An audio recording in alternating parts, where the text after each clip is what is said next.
My ex-fiance ditched me at the altar and now he wants to meet up with me. Story time. So this all happened 2 years ago. Me and Steve were supposed to be getting married, and quite simply, Steve just didn't turn up in the morning. My family were a little bit worried because none of the groomsmen could find him. They started calling him and he wasn't answering their phone calls. So I was like, he's probably just really overwhelmed. I'll give him a call. You know, wife vibes, I can talk him out of anything. So I didn't want to go through with anything, but because we'd literally paid thousands of pounds, we just kind of turned the evening into a party.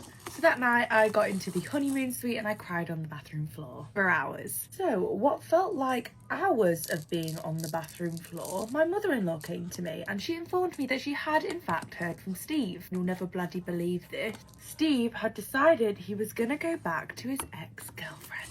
So apparently he'd met up with her a week prior to the wedding and decided that the morning of our wedding would be a great time to run away with her. Steve's mum was absolutely bloody mortified, and I only ever really spoke to his mum and his family. That was until literally 3 months later, and he rang me to apologise. Isn't that nice? Steve tells me on the phone that Amy, the ex-girlfriend, had rang him the week before to tell him something that she had kept from him this whole time. And granted, she mentioned that she did know that we were getting married. Amy tells Steve that she had actually gave birth to her son. Woo! She said that when they broke up, she was actually pregnant, but she didn't realise until a few months later. She said that she had been raising this baby on her own till now. What great timing. Steve had decided that he wanted to give it a go of being a happy family. Woo! What a great dad. And look, this woman, she was too some spook. I didn't say a single thing on the phone. I was just absolutely blown away. I think it was like, hello? Didn't say anything. So to try and, you know, new me, new life, whatever, I moved myself to the US to get away from the bullshit, you know? And I've been living my peaceful girl life. And that was until literally last night. Gets a request on Instagram. It's Steve. It basically said like, hi, I'm in the US for work. I'm in your area. I'd really love to chat to you and explain to you the run up to everything and how it all went. Let me know and I will take you out for lunch. I don't know how he's found my address. Do I want to meet up with him? Do I just want the free meal? I don't even know at this point if he deserves the opportunity to explain himself to me. I just want to live my hot girl party in the USA life. So what do you think I should do? I found tickets for a cruise that my boyfriend got me. This gift has cemented that this relationship is over. My birthday is coming up in a few months, and 3 days ago I found out what my birthday present was, which are tickets to a cruise. His sister spilled the news thinking I would be excited and I'm not. We live together and I found the gift and know it's for me. I sound so ungrateful, but I'm not. This gift just proves to me that things will never change. The first thing is the gift isn't for me. I do not like cruises because I get really bad seasickness and nothing I do helps. I also told him what I wanted to do, which was go to a Ren Fair festival on my birthday. I have already taken the week off from work for it in preparation to go to this fair. I have purchased tickets and I'm saving month to month so that I'm spending money without it affecting my finances at home. Why would he book tickets at the same time as the time I took off to go to this festival? Also, this cruise wasn't cheap at all, so it's basically wasted money because I'm not going. I'm so annoyed. I have told him time and time again that I don't feel like he listens to me, that I feel like he just gets me things by thinking about what's best for him or what he would like. It's not only gifts. He makes decisions based on what he thinks is best, and I just can't deal with it anymore. I love him, but I am so done. And before anyone says I didn't talk to him or talk to him about this, I have repeatedly. This has been a reoccurring conversation in our 2.5-year relationship. The next thing to do is talk this out and end things. Okay, she has an update. I ended my relationship. The day I wrote my post is the day I ended things with my ex. When he came home, I basically said I found the tickets for the cruise and I asked him who they were for. He said they were for me for my birthday and I ruined the surprise. I asked him why did he get me tickets for a cruise when he knows that I get seasick and also when he knows that I have been preparing for a Ren Fair festival for a couple of months. He said that he always liked cruises when he went on them and he thought I could push through it with patches or some other remedy because it was a really expensive cruise. He continued talking, but to be honest, I spaced out because I realized just how much this man didn't care about me. He bought cruise tickets completely disregarding what I had planned. how would I feel and what I wanted to do, all because he liked them. Like, fuck my birthday, what I want, how sick I get. He likes cruises, so we should do that. What would you do if you found out your partner is a perv?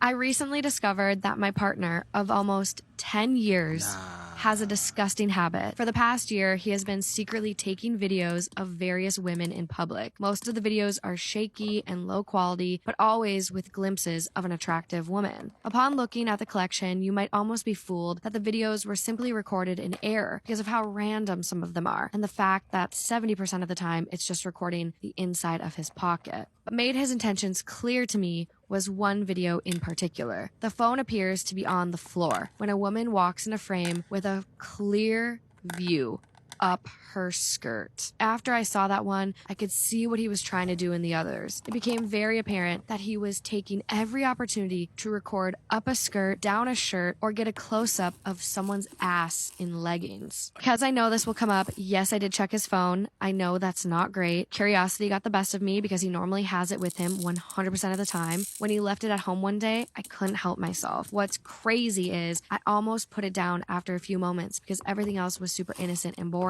I remember laughing at myself and thinking how silly I was even looking. That's when I scrolled to the videos. Oh, I haven't even mentioned the worst part yet. The most recent video were of my best friends in their bikinis on a trip we all went on together. Like, I was right fucking there and he still couldn't help himself. I'm so hurt and confused because the person I know would never violate another person's privacy that way. I confronted him and initially broke up on the spot. The next morning he apologized and told me he understands if I want to break up, but he wants to work it out. He's willing to go to personal and or couples therapy. I'm not sure if that is enough though, but I'm having a hard time letting go.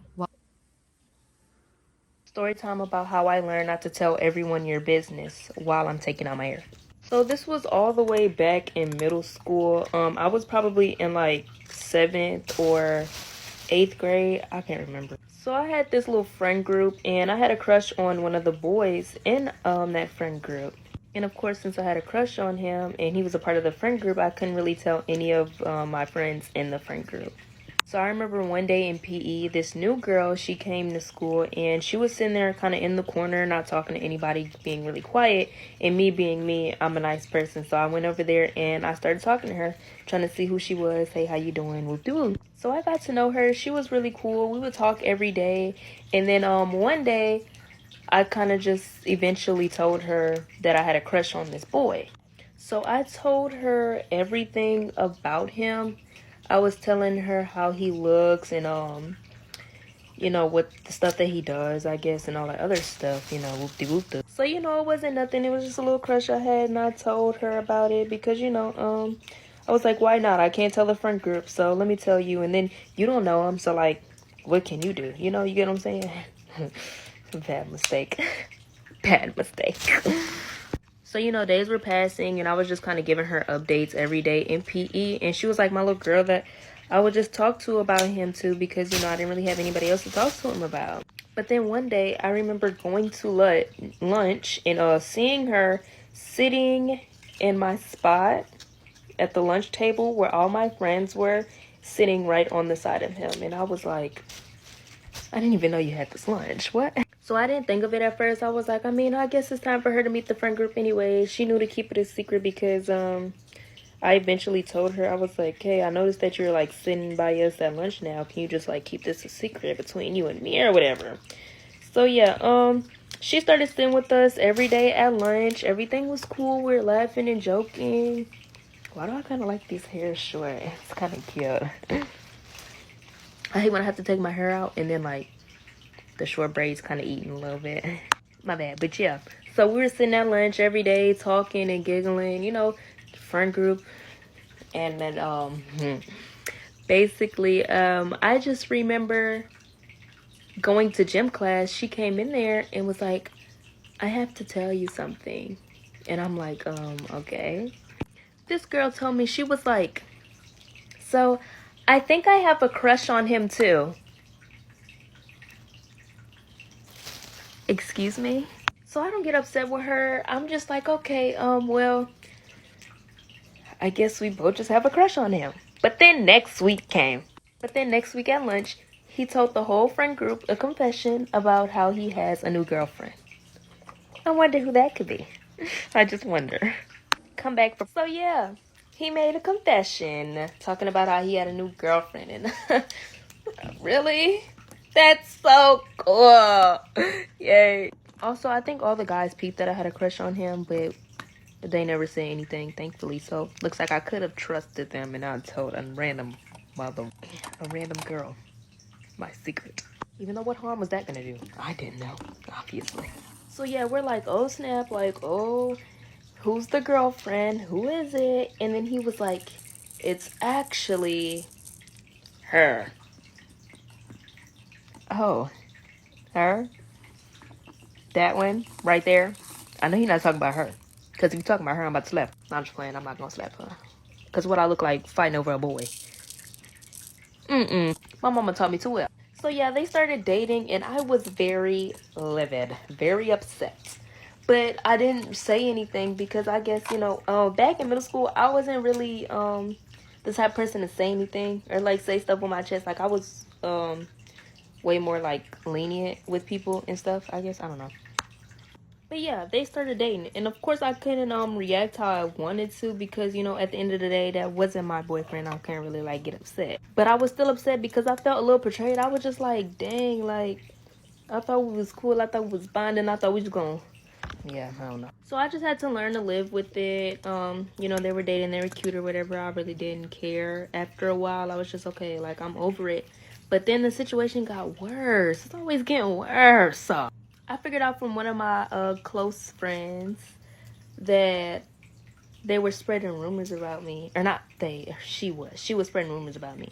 I wish I remember what the rumor was about. I really can't remember. All I know is it had me heated real bad. Like, I was really upset about it. I know part of the rumor. Or, like, she was saying more than one rumor about me. So, I know part of it. One of it was, she was talking about how I was trying to fight her, like, over him. Which, it kind of course, like, got leaked out to him that I eventually liked him because she decided to tell everybody I was trying to fight over him. So boom, now he knows that I have a crush on him, and boom, she's over here telling the whole world that I'm trying to fight over him, and then boom, another rumor that was going on that I was like really upset about. I forgot what she said, but I just know I was real heated. But yeah. And I remember the rumors getting so bad to where that my own friends were starting to not talk to me. And not that friend group specifically, but like other friends, yeah. Now I'm like, oh no, now I'm about to confront you about how you acting, cause I'm not about to play with you like that. So I remember it was after school, I was in theater. So I stayed after school for theater. And she decided to come over there where I was and, oh hey, how you doing, blah blah blah, like I like her or something. Like, so I'm looking around, I'm like, are you talking to me? Because I might be tripping, but you spread nonsense around me in front of everybody in our grade, and I don't mess with that at all. And she has the nerve to tell me, yeah, well, it is what it is, I just wanted you to stay away from my boyfriend. So yeah, we was going back and forth, and right when I was about to swing, I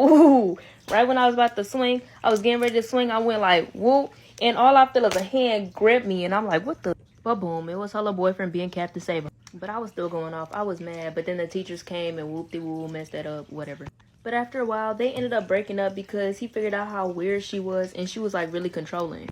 And she also ended up leaving the school because she's an actual liar and was just spreading rumors about everybody, and everybody figured out that she was a liar, so nobody in our grade liked her. So she ended up leaving the school. It's like a little... And also, me and the boy had a conversation about like me having a crush on him. And you know what this boy told me? This boy was like, I mean, you're cool and all, but I don't date black girls. Am I in the wrong for not apologizing for having intercourse in my own living room? I, male 28, and my fiance, female 26, are writing this together. Obviously, we're engaged, but we have lived together in my house for 2 years now. Longer than we've been engaged. I have a brother, male 27, Ryan, and Ryan has a fiance, girlfriend, mother of his kids, Erica. Erica and him met in high school and they had their first child when they were 17. They have had 2 more children since then. For a while they were separated and then together and then separated again. Honestly, I can't keep up with them. Erica is also the problem. I know I sound biased because Ryan's my brother, but everyone in the family agrees. She's not a likable woman. She's argumentative, rude, and entitled. She constantly starts arguments with Ryan or her own children at holidays and seems to think that she deserves everything Ryan has ever done or accomplished because they have 3 kids. Erica also took an especially rude attitude towards my fiance for whatever reason. My fiance wants me to emphasize this here.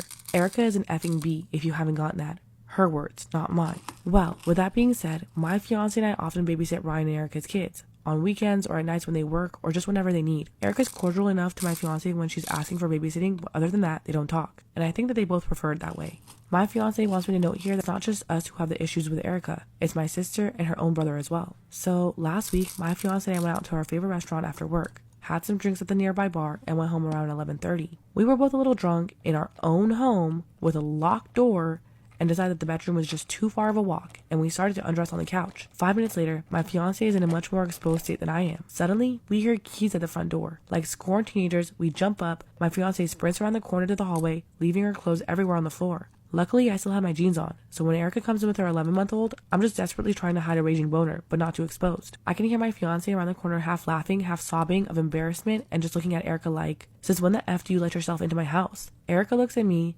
looks at the clothes on the floor, looks around for my fiance, and then just walks out and slams the door shut. After that, we got a spew of angry text messages. Erica told us that we were being indecent people with no class or integrity, that my fiance should still respect herself more by not being so open about her sex life, and that she will not be returning to our house with her children as it's obviously not a safe space. I asked Erica how she even got a key to our house and what she was doing coming in unannounced in the first place, and her answer was that she took the key from Ryan, and they were fighting and she needed my fiance to watch the baby while she figured everything out. She said that we would never watch her kids again. Obviously, when my fiance was pissed at basically being called a hoe, she's very hurt that Erica claims that she'll keep the kids from her. My fiance loves the kids a lot, and she really likes having them. When I saw how upset this made her, even though I think it's empty threats, I texted my brother. The texts I received from Ryan seemed like they were written by Erica, but honestly, I can't be sure. It seems that they're both now holding a grudge on what would be an issue if Erica would just stop being entitled. Ryan said that if we apologize to Erica for what happened, then likely she'll forgive us. My fiance was ready to swallow her pride and just apologize, but I refuse. I don't think we did anything wrong. So my question is, are we in the wrong, or more accurately, are my fiance and I the a-hole? I've never gone through a man's phone and liked what I saw. Here are just some, like, unspeakable fucking things I've seen when going through my loser ex-boyfriend's phone. My first ex-boyfriend, when I went through his phone, I was like, oh my God, I'm not gonna find, like, anything at all. Like, I trust him too much. Okay, I must have been the dumbest fucking bitch in America, because what I found on this fucking loser's phone was, like, just actually really embarrassing. Go to his Instagram. This man is DMing hundreds of bitches. I'm sitting there at my family party, absolutely stunned by the amount of bitches he's DMing. I immediately was like, get in the fucking car, like, we are leaving and we are done. Of course, he's like crying and he's like, what? Like, I'm just trying to make friends. I'm just trying to make friends. I said, make friends with hundreds of bitches. Like, you have not DM'd one man. You're only DMing women. He's like, I'm just trying to make friends. Like, do you not want me to have friends? I was like, I think you're actually stupid. I think something must genuinely be wrong with you to think that I would ever accept this. Mind you, like, I was so mind blown. I was like, this man would never cheat on me, because like low-key he was ugly, so I was like, he would never fucking cheat on me. Like, he literally, I just like didn't think he had it in him. Like, I didn't think he had game in him. Man humbled me so fucking quick with the amount of bitches he was DMing, asking to get coffee. I was like, you don't even fucking drink coffee. Like, you literally don't even drink coffee, and you're asking these bitches for coffee. Like, crying, and he's like, please, like, don't break up with me, don't break up with me. I like drive him home. He tries to jump out of the side of my car, and I'm just like on the highway or whatever, I jump out the window. Honestly, at that point, I should have fucking let him. I should have just, kidding, not really. Just go, just fucking go. Like the stupid bitch I was, I took him back, and would you believe it when I tell you 6 months later, I found this dumb fuck DMing bitches on Twitter. Oh, no, like, we're really done this time, After that, I was like, I vow to never go through one of, like, my boyfriend's phones ever again, because I've never found something I fucking like. I've never done that. Craziest part about me, like, about all of this is, like, he knew I was gonna go through his phone. Like, cover up your tracks, you dumb fuck. Like, if you don't want me to get caught, like, you don't want to get caught and you cry every single fucking time like a little bitch, why would you not, like, do things to, like, not get caught? You're like, wait, what? I mean, like, I'm just, like, baffled that every time I looked at this dumb fuck's phone, I'm like, there's a new bitch. There's a new bitch. I was 19 at this point. I'm making sure you bitches know my age, so you know this was basically a decade ago. Like, literally not at all. Like, I am 24. But, like, basically a decade ago. And never again will I go through a man's phone. And then my most recent ex had that intuition urge to go through his phone. Like, girls, you know exactly which one I'm talking about. Normally when you have that intuition urge, let me tell you something, they're fucking cheating. I was like, God, I really want to go through his phone. But his dead father was the background. I was like, there's no way. Also, I, like, was like, this man can't pull bitches. Like, even, I love a loser. Like, love dating a man who can't get bitches. Anyway, I was like, there's no way. There's, like, no fucking way this man's cheating because he had a photo of his dead father as the background. I was like, wow, that's sick and twisted. Like, if you're going to be cheating and every time you go and look at your phone, it's like your dead father, in my head personally, I'm like, that is fucking nuts. I never went through his phone, honestly. But I did meet his other girlfriend through my Instagram DMs. Yeah, that dumb fuck was cheating. And all I thought about the whole time was like, you literally have to look at your father's, like, dead face to get into your fucking phone to cheat on me? Like, that is so crazy to me. Like, that, I don't know why that just got so weird with me. And it's like, you got dead, like, your dead dad as your background and I just, like, can't. It's also like, my dad always cheated on my mom. I would never be like that to him. And I was like, so we're looking at our dead dad and we're going through with cheating every time we open our phone. I have vowed after that I will still never go through a man's phone because of the simple fact that it gives me anxiety. Clearly with my last boyfriend, if I'm meant to find out the dumb fuck is cheating, she'll give me a hey girl message on Instagram. I think I'm just too traumatized to ever go through a man's phone again. I'm just like, God, just so fucking be it. Take it from there, bitch. If he's cheating, you're gonna let me know. This video is about ghost, and I don't mean ghost in dating, I mean real ghost. So 2 days ago, I was supposed to hang out with my brother and his girlfriend. We planned to have dinner in a building. The name of this building starts with a B, and it's very popular. You guys know it. I've heard a lot of stories about this building, but I was like, well, I wouldn't have that kind of experience anyways because I never did. And it should just happen when you're sad or when you're ill. But that's not true. Like, that was like one of the worst experience that I have ever had. I arrived at the building before my brother, so I decided to go upstairs first. I parked my bike and got in the elevator. I could see that floor 2 and floor 4 have restaurants.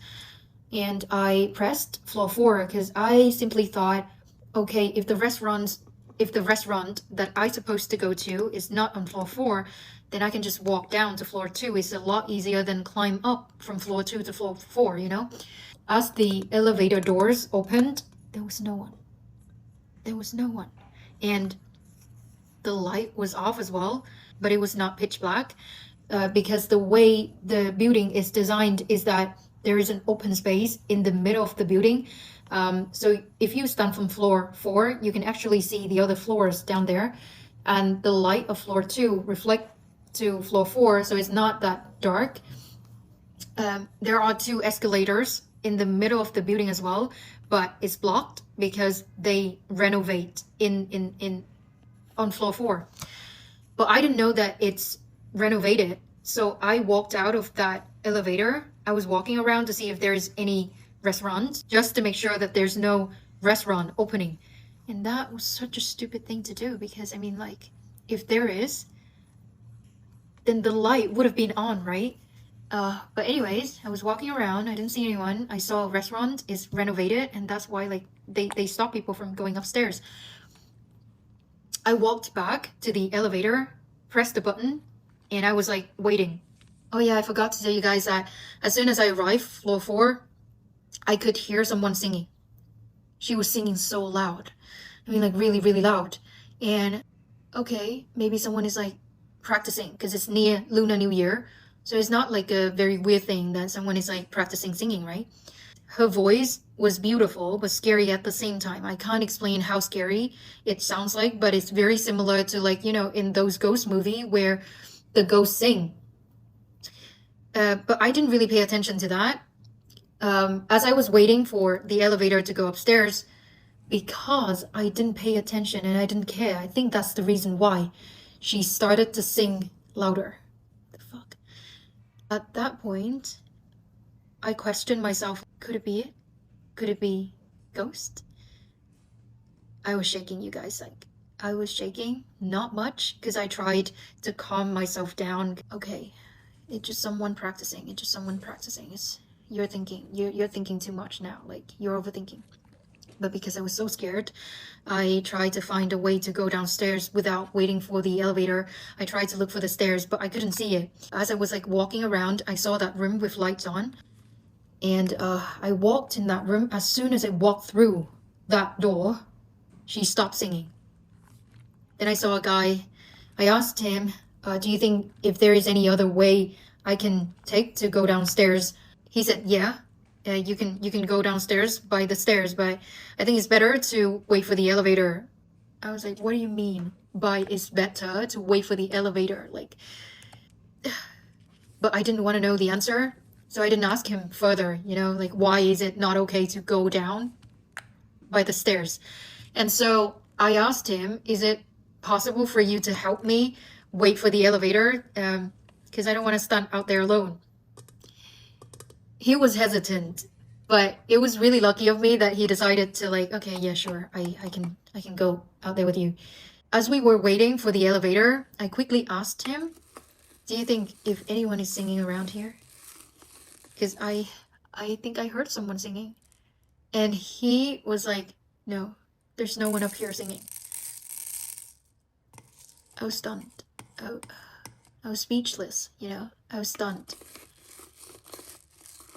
Am I wrong for bringing my sister's wallet to the restaurant when she conveniently always forgets it? Story time. Great start. So my sister-in-law, who we will call Amy, often comes to visit us because she lives quite a way off. And we always let her stay with us instead of her getting a hotel. And whenever she comes round, she always wants to go to the most expensive restaurants in our area, which would not be an issue if she didn't forget her purse every single time we went out. They are the worst types of people, I swear. And she will always come up with some sort of random excuse as to why she can't pay her share. She's also implied on many occasions that since I make more money than her, I should be the one to pay all of the bill. Yes, I do make a fair amount of money, but not enough to treat this girl every single time she comes to stay. So there has been a few times now where I just couldn't be bothered with the argument and I've paid the bill and I've just said, you know, pay me back over time or whenever you can. Have I seen that money? No. So last night we went out for a meal and she booked it. She made a reservation at, again, this super expensive restaurant. And I made it very clear before we left that I would not be paying the bill this time. So this is where I might be the arsehole. I put her purse straight into my handbag and we headed off to the restaurant. Once we were done eating, I took the liberty of asking for separate bills, so hers would be on a specific bill. And at this point, Amy starts panicking. She's like, what are you talking about? We just need one bill. Whoa. Right. She's like, no, we need one bill. I'm really sorry, I forgot my purse. And it was at that moment that I reached into my bag. And I was like, oh, you mean this purse?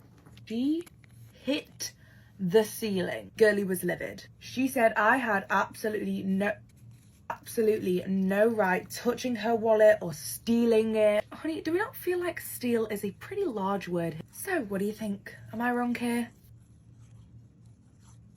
Am I the asshole for taking potatoes off of a guy's plate at a wedding? I just got back from my friend's wedding in Mexico. It was at a fancy all-inclusive. Everyone mostly did their own thing with only a few group events planned, other than the wedding and reception, obviously. One of the group activities was dinner out at one of the restaurants that required a reservation. It was beautiful and the service was fantastic. One hiccup. The best man did not want potatoes. He wasn't allergic. Potatoes did not take out his parents in a dark alley, and he wasn't sworn to avenge them, as far as I know, anyways. What is the story? We got a comedian. Okay. I speak Spanish, and after he asked me, I asked the waiter to please not serve him potatoes. Well, you know where this is going. He was maliciously served potatoes, and he would not shut up about it. He pointed out to everyone at our table that he had been served a starchy tuber against his will. Other tables were watching him and listening to him, getting upset about the potatoes. He ate the rest of his meal, but would not drop the potatoes. I couldn't take it anymore. I reached over and grabbed the potatoes with my hand and put them on my plate. And then I ate them. I would have done that too. Same. He just sat there stunned. Then he got up and went to his suite. He avoided me the rest of the time there, but he made sure to tell everyone what an asshole I was and how unladylike my behavior was. Ew. Leave him. Bye. I just wanted him to shut the fuck up about the potatoes. Little bitch. My friend wants me to apologize for causing drama. Am I the asshole?